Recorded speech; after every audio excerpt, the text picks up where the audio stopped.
Bom dia a todos. Bom dia.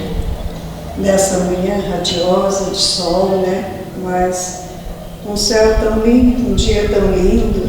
E parece que o povo ficar com medo do frio. E hoje nós vamos a Michelle, né? Que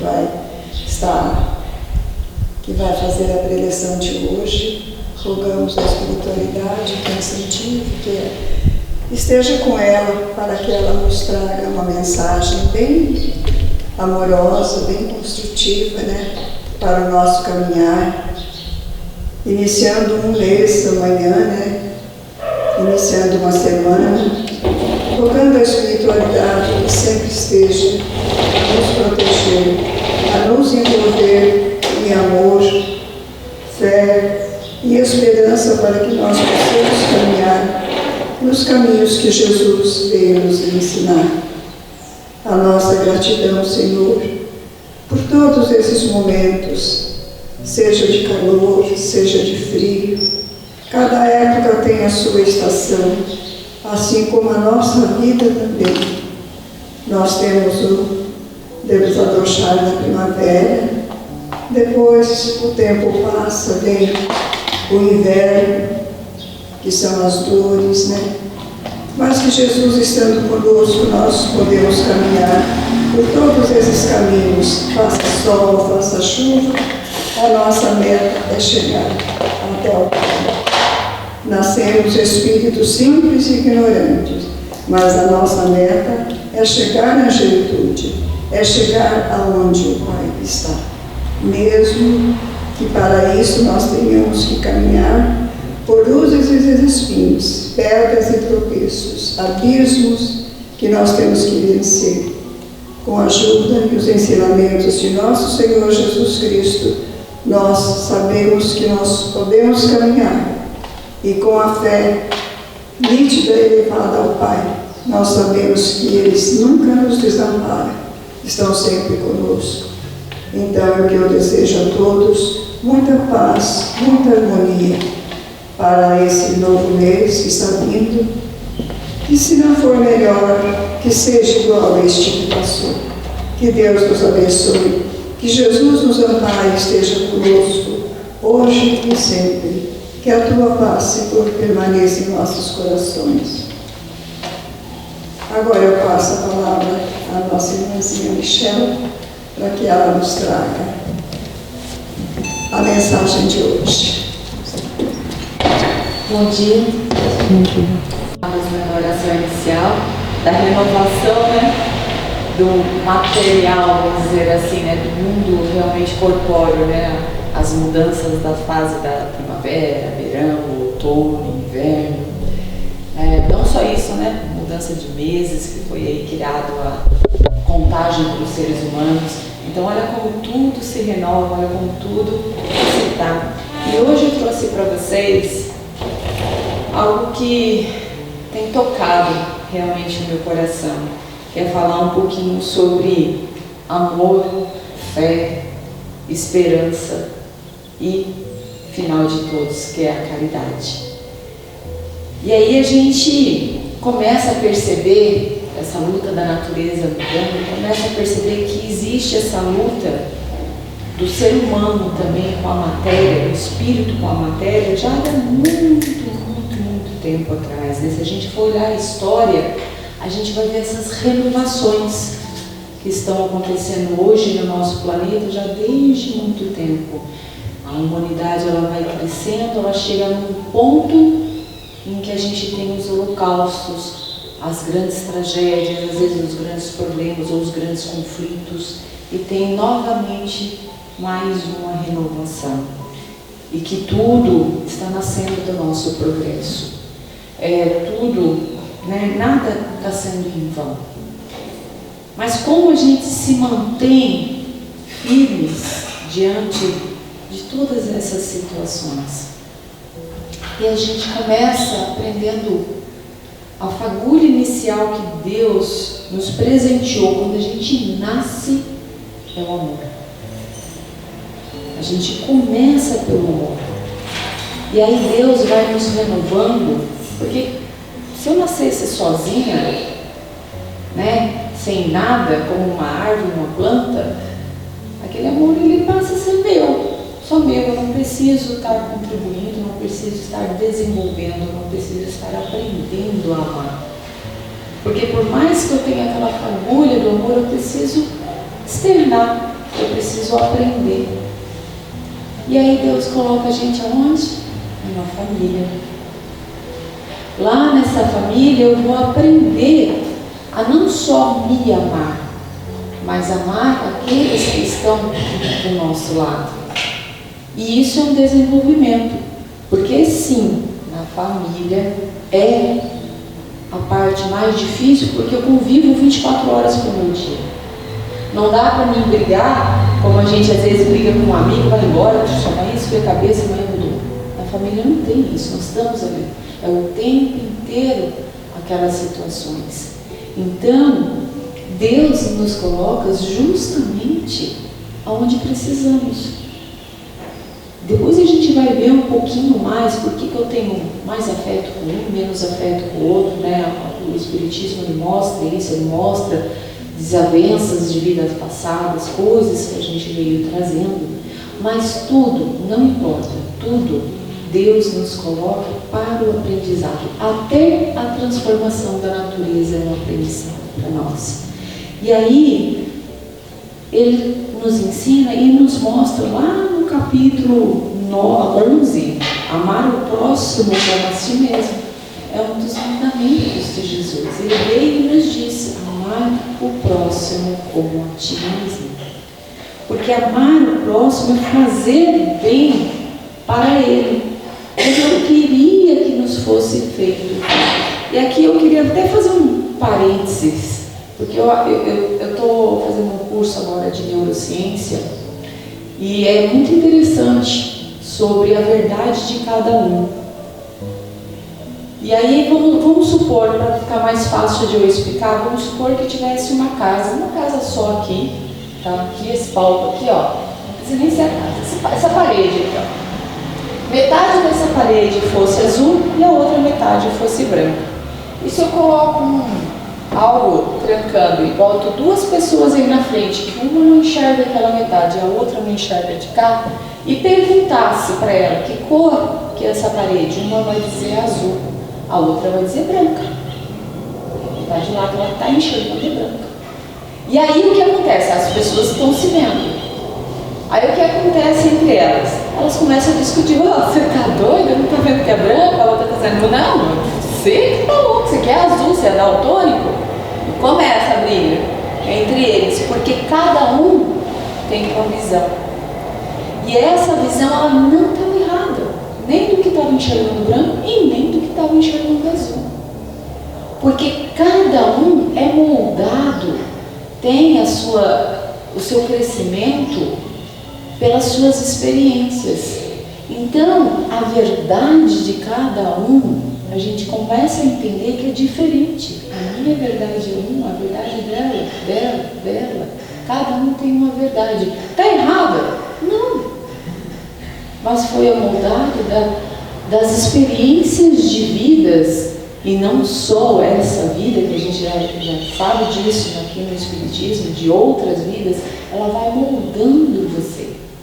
E é por isso que a gente não deve julgar. Porque quando eu julgo, na verdade eu estou, que nem aquela discussão ali de cores, eu estou querendo que o outro enxergue o que eu estou enxergando. Mas ele não está pronto. Ele não desenvolveu aquilo ali. Como é que eu posso exigir isso? E as brigas começam aí. Então o amor, que ele é incondicional, ele compreende que aquela é a verdade ainda daquela pessoa. Ah, mas Michela, significa que eu não vou ensinar? Não, eu posso passar para ele, mas eu não posso exigir que ele seja ele.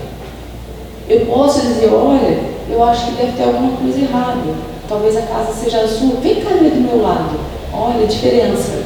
A pessoa, opa, do teu lado é azul mesmo, vem cá ver do meu, é branco mesmo. Essa é a diferença. E é por isso que Deus nos coloca nos seios da família, porque cada um tem esse desenvolvimento, ele traz essa bagagem que transformou aquela pessoa, que criou aquela pessoa de um modo diferente. Então, amai-vos uns aos outros é respeitar. Amai-vos uns aos outros é não julgar. Amar uns aos outros é não exigir que ele tenha a experiência que ele ainda não tem. E passa a ser, então, uma compreensão. Mas lá no capítulo 12, olha, tem um capítulo inteiro do Evangelho falando só de amor, hein? Capítulo 11, que é o amar ao próximo como a ti mesmo. Capítulo 12, amai os vossos inimigos. Caramba, agora começou a ficar mais pesado o negócio, né? Como é que eu vou amar aquele que me ofendeu? Bom, lembra que eu acabei de falar sobre o andamento de cada um? O que é a ofensa? Será que aquele que falou, você não está enxergando que isso aqui é azul? Que vai ter uma ofensa? Porque ele trouxe a experiência de vida dele e exigiu que eu tivesse a mesma experiência. Será que não é isso?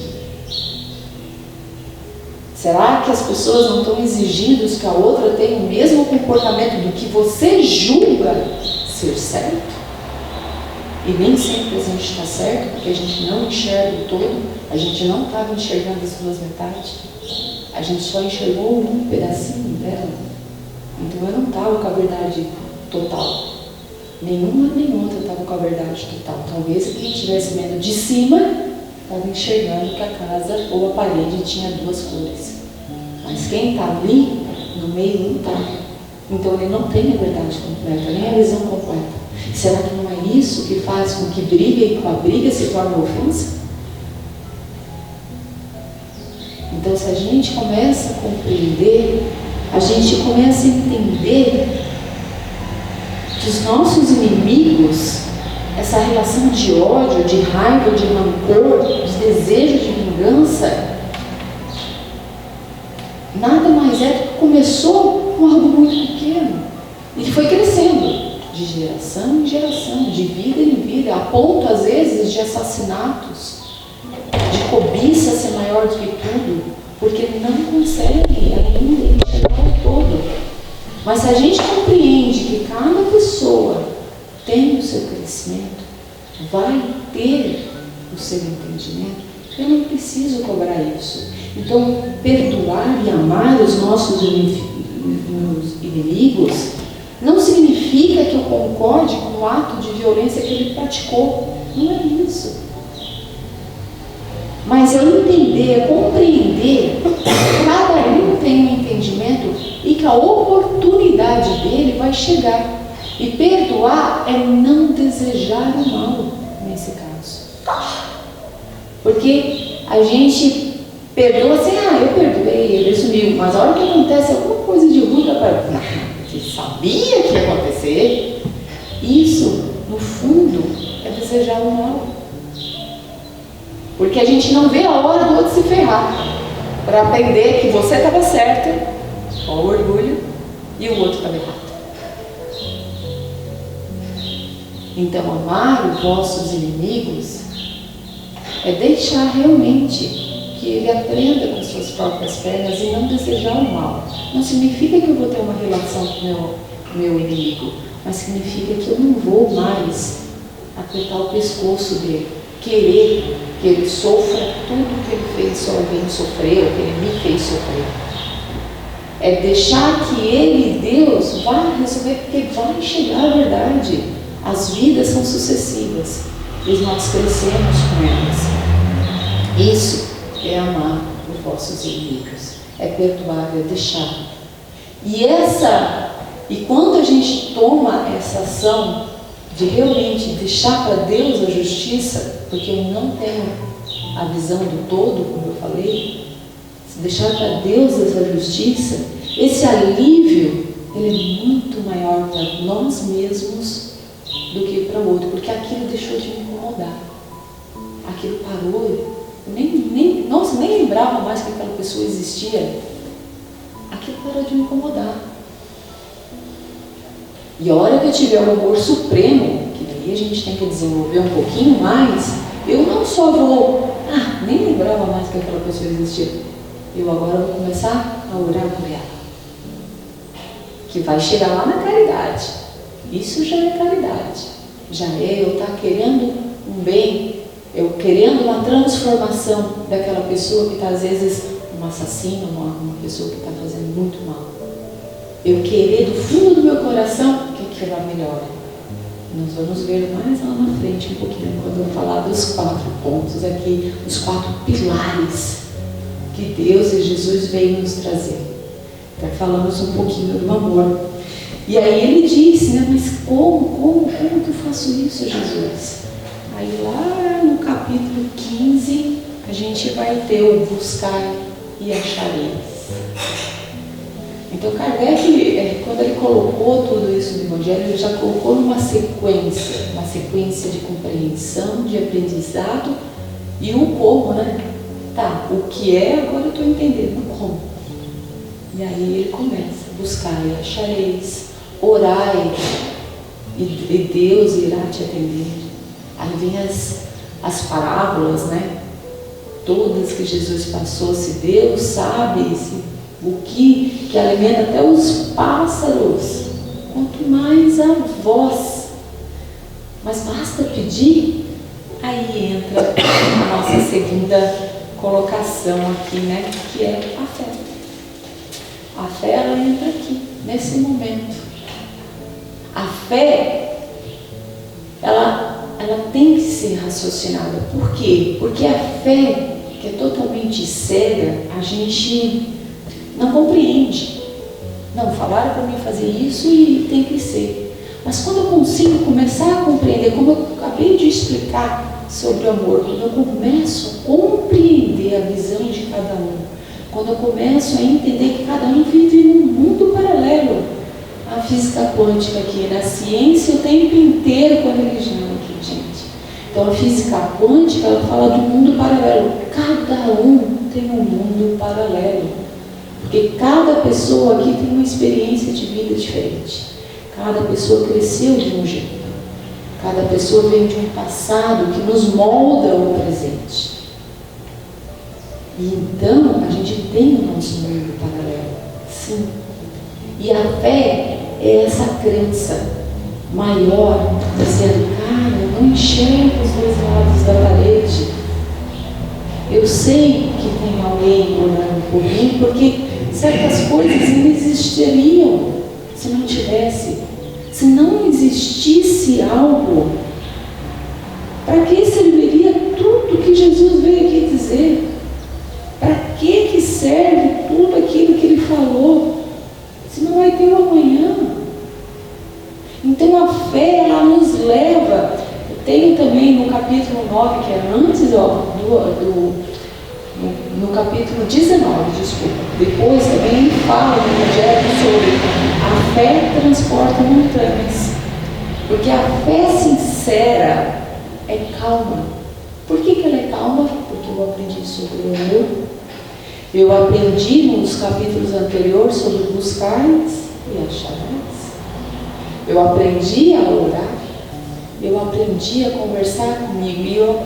E eu aprendi a compreender também aquele mundo de cada um. Não precisa ser verdade, gente. Isso aqui a gente estuda também na neurociência. A verdade de cada um é diferente. Mas isso é importante? Não. Não é importante. Não é a minha verdade que tem que ser importante. Isso é orgulho próprio. Eu quero que a minha verdade seja a mesma verdade da Terezinha, de todo mundo aqui, da Ana. Eu quero que ela pense que nem eu. Isso aqui está errado. A gente compreender a pessoa e amar ela. É deixar também, é dar oportunidades para ela viver e se mudar.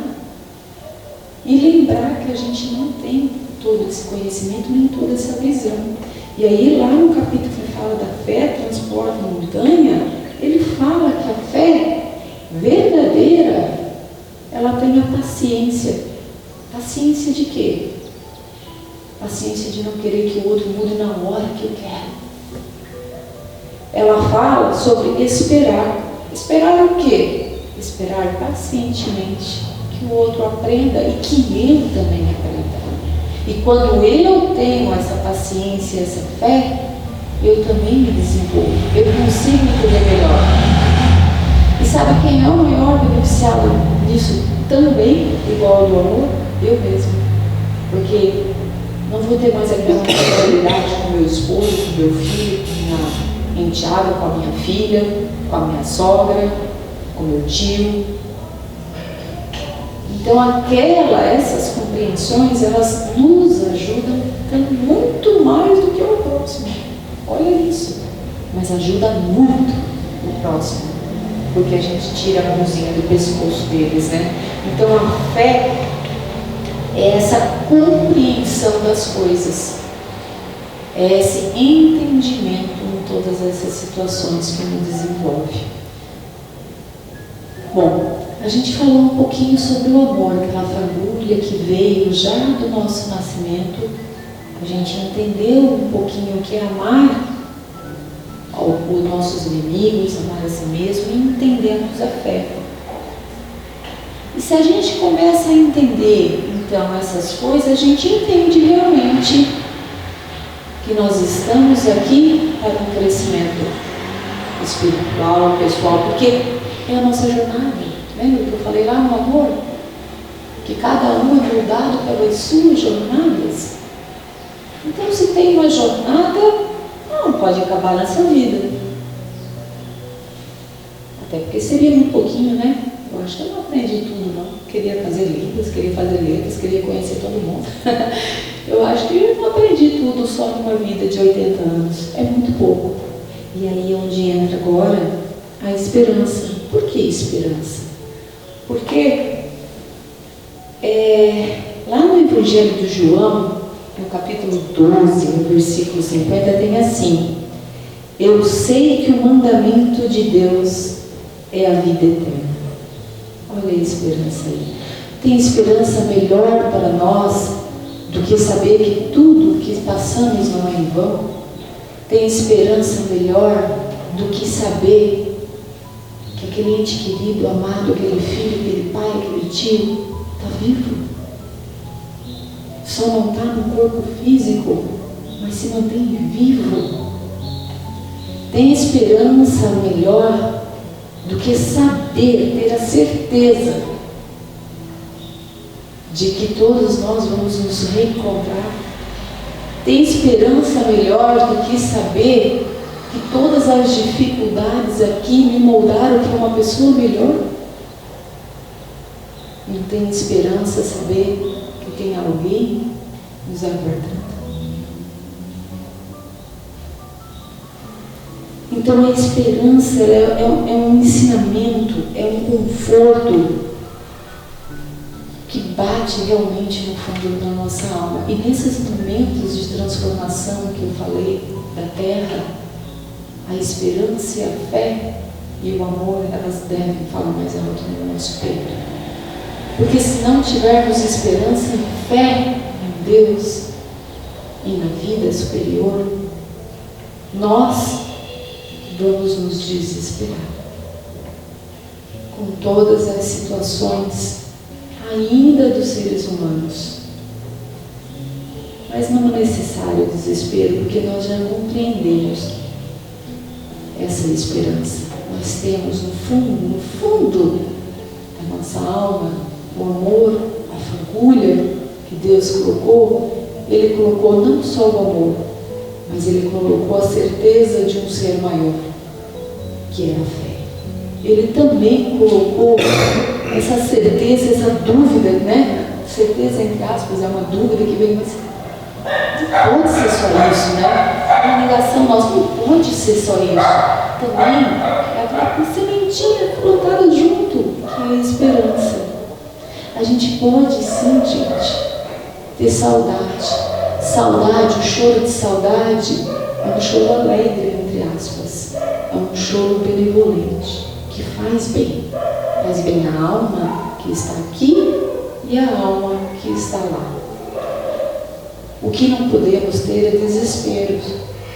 Porque o desespero é a falta da esperança, da fé e do amor. E esse desespero contagia.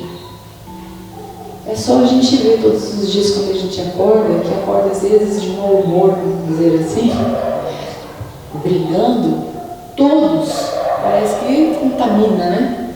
Todos na minha casa começam a brigar de uma hora para outra.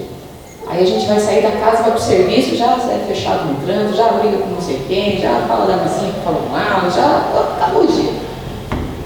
Então tudo contagia, porque tudo é energia que a gente acabou de ver toda essa parte. Então, isso é a falta de fé.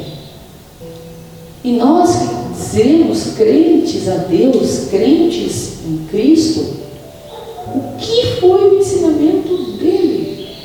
Amar o próximo, a vida é eterna. Foi só o que ele trouxe em todos os seus ensinamentos.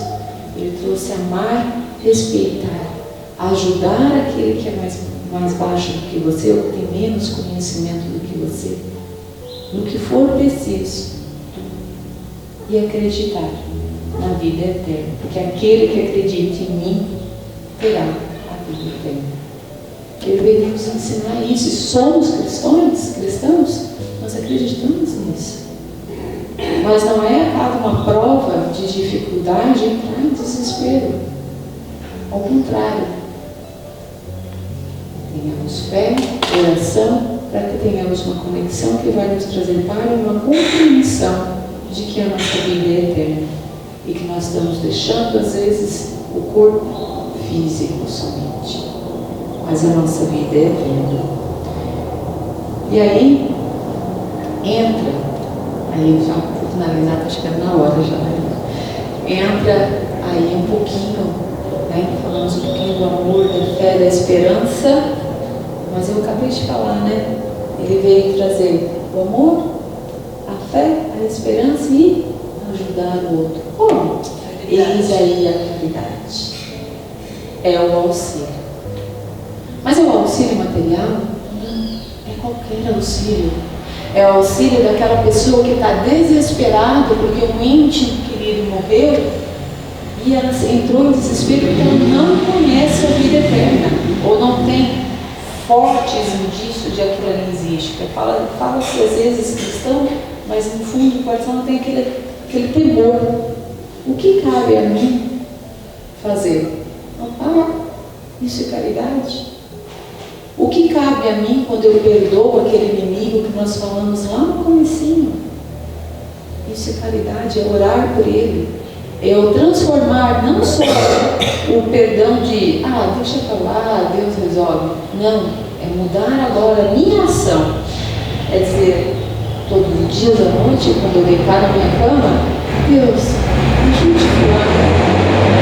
Ele ainda está tão perdido no mundo material, ele ainda não te compreende, ele ainda não entende que a vida é eterna, ele ainda acha que o poder é estar mais forte ou ter mais dinheiro do que os outros. Ele ainda não entende de que quando ele deixar o corpo físico, tudo que ele fez aqui de nada adiantou, ele não vai levar com ele. Isso é caridade. Isso já é transformando o perdão aos meus inimigos, que é amar os vossos inimigos, em perdão e caridade. Caridade também pode ser, sim, dar alguma coisa a alguém. Pode ser material. Mas mais do que o material, é a caridade do amor. Porque o material, como a gente viu, ele é momentâneo. Ele vai ser naquele momento. Ele vai ser para essa vida. E as próximas? Então, o que a gente fala com amor, com fé, com esperança, o que eu consigo plantar essa sementinha, ajudar Jesus a plantar essa sementinha naquele que ainda não a tem, ele não vai levar só para essa vida, gente. Ele vai levar para as próximas. E aí começa a sua transformação. E se a gente chegou aqui no final, está conseguindo compreender que é isso, nós voltamos lá no começo, olha só, voltou lá no começo e diz, como é que eu julgo o cara? plantado a sementinha nele. Está vendo? Como é uma volta. E esse círculo é o círculo de renovação do mundo, da natureza e nós. É a nossa esperança, é saber que a gente vai estar nesse círculo.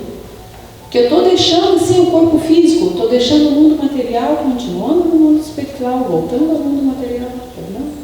Para criar esse entendimento. Porque o Evangelho, os escritos de Deus, tem uma frase que eu acho muito legal, que, deixa eu ver se eu acho aqui, que é uma das minhas anotações, que o Evangelho não é uma obra dos homens criada para seres imperfeitos, mas é uma obra dos seres imperfeitos se tornarem anjos. Eu acho tão bonito isso, porque é esse ciclo de renovação que a gente vai acrescentando no nosso espírito. Por isso que tem pessoas que nascem com conhecimento, por isso que tem pessoas que nascem, parece que é uma alma diferente, né? Ou outras que você vê já desde o princípio, teu filho, puxa, ele tem essa incapacidade ainda. Porque são transformações nossas. E nenhuma física nos mostra, não existe efeito sem uma causa. Então nós só existimos porque Deus tem a causa inicial, é a causa primária de todas as coisas. É a primeira pergunta lá que fala, né? Causa primária. Lá no Livro dos Espíritos, na pergunta 886, fala qual é o verdadeiro sentido da caridade, tal como entende Jesus. Não é como os homens entendem. O que Jesus entende sobre caridade? E ele responde: benevolência para com todos, indulgências para as imperfeições alheias, o perdão das ofensas, amor, fé, esperança e caridade. Que é a nossa palestra de hoje, que é os assuntos que a gente hoje. Então eu desejo que cada um que sabe a sua própria verdade reflita sobre esperança, sobre fé, sobre amor, e que a gente transforme hoje, primeiro eu, e amanhã aquele que está comigo. Então eu desejo a vocês, do fundo do coração, uma boa semana de paz e de amor para vocês. Assim seja. Está a mensagem de hoje, belíssima, né? Nosso agradecimento a Michela por ter aceitado a vir trazer a mensagem para nós. Agora eu convido a todos para o passo que eu falei,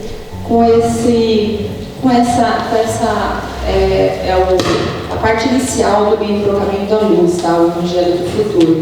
E olha que interessante, né? Encaixa em tudo que eu falei, encaixa em todas as situações que a gente está vivendo hoje também no planeta. O modesto escorço da história faz entrever os laços eternos que ligam todas as gerações num surto evolutivo do planeta. Muitas vezes, o palco das civilizações foi modificado, sofrendo profundas renovações em seus cenários, mas os atores são os mesmos, caminhando nas lutas purificadoras para a perfeição daquele que é a luz do princípio.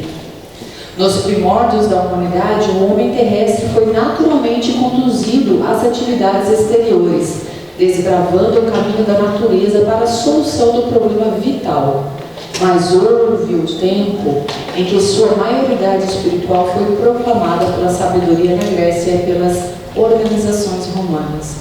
Nessa época, a vinda do Cristo ao planeta assinalaria o maior acontecimento para o mundo, de vez que o Evangelho seria a eterna mensagem do céu, ligando a terra ao reino luminoso de Jesus, na hipótese da assimilação do homem espiritual, com respeito aos ensinamentos divinos. Mas a pureza do cristianismo não conseguiu manter-se intacta tão logo regressaram ao plano do invisível os auxiliares do Senhor, reencarnados no globo terrestre para a glorificação dos tempos apostólicos. O assédio das trevas avassalou o coração das criaturas, decorridas 3 séculos de lição santificante de Jesus, surgiram a falsidade e a má-fé, adaptando-se às conveniências dos poderes políticos do mundo, desvirtuando-lhe todos os princípios dos favor doutrinários da violência oficializada. Debalde enviou o Divino Mestre seus emissários e discípulos mais queridos ao ambiente das lutas planetárias. Quando não foram trucidados pelas multidões delinquentes ou pelos verdugos das consciências, foram obrigados a capitular diante da ignorância, esperando o juízo longínquo da posteridade. Desde essa época em que as mensagens evangélicas diletavam a esfera da liberdade humana em virtude da sua maturidade para o entendimento das grandes e consoladoras verdades da existência, estacionando o homem espiritual em seus surtos de progresso, impossibilitando de acompanhar o homem físico na sua marcha da estrada do conhecimento.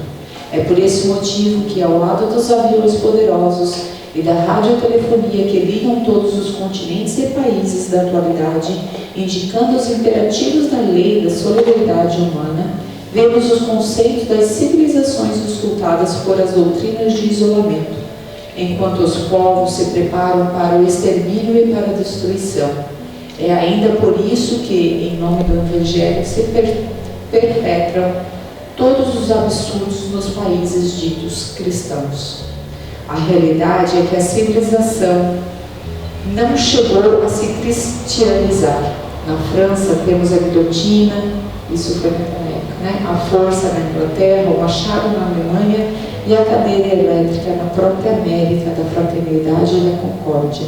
Isso porque referimos-nos tão somente às nações supercivilizadas do planeta. A Itália não realizou a sua agressão abissíssima em nome da civilização cristã do Ocidente? Não foi em nome do Evangelho que os padres italianos abençoaram os canhões e as metralhadoras da conquista? Em nome do Cristo espalharam-se neste 20 séculos todas as discórdias e todas as armaduras do mundo. Mas é chegado o tempo de um reajustamento de todos os valores humanos.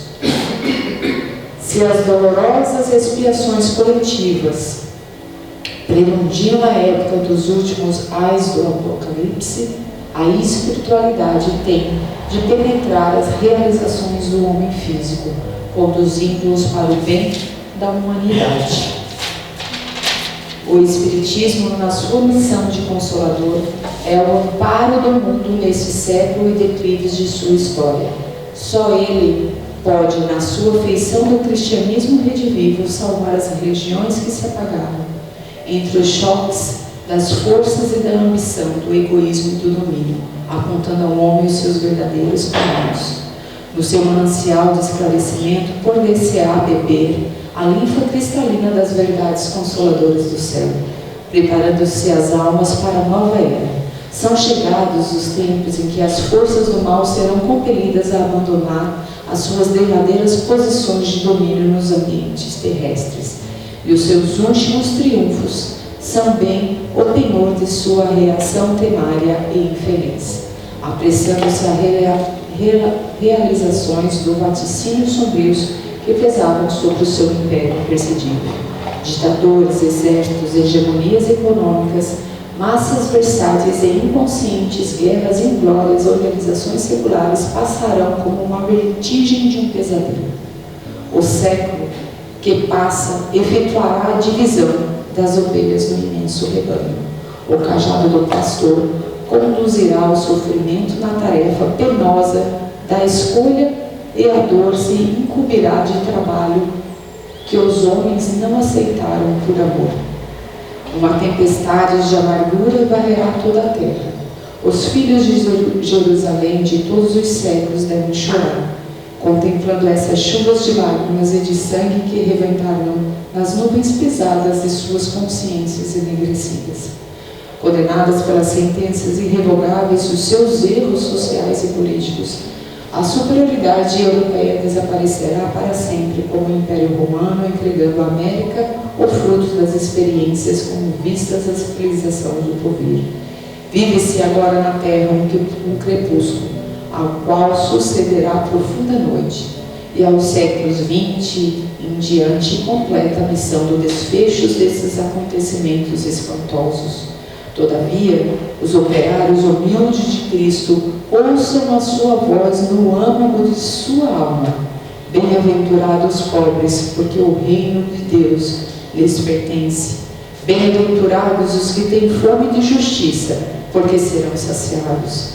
Bem-aventurados os aflitos, porque chegará o dia da consolação. Bem-aventurados os pacíficos, porque herdarão a terra. E irão até Deus. Sim, porque deveis da treva surgir uma nova aurora. Luzes consoladoras envolverão todo o orbe regenerado do batismo do sofrimento. O homem espiritual estará unido ao homem físico para sua marcha gloriosa no limitado. E o espiritismo terá reiterado dos seus escombros materiais a alma das divinas religiões que os homens perverteram, ligando-as no abraço acolhedor do cristianismo restaurado. Trabalhemos por Jesus, ainda que a nossa oficina esteja localizada no deserto das consciências. Todos somos chamados aos grandes labores, e o nosso mais sublime dever é responder aos apelos dos escolhidos. Revendo os quadrados da história do mundo, sentimos um frio cortante nesse corpúsculo doloroso da civilização. Lembramos a misericórdia do Pai e façamos as nossas preces. A noite não tarda no bojo de suas sombras compactas. Não nos esquecemos de Jesus, cuja misericórdia infinita, como sempre, será a claridade imortal da alvorada futura, feita a paz de fraternidade e de redenção. Que Deus acompanhe todos nós nesse domingo e tenham uma ótima semana para todos.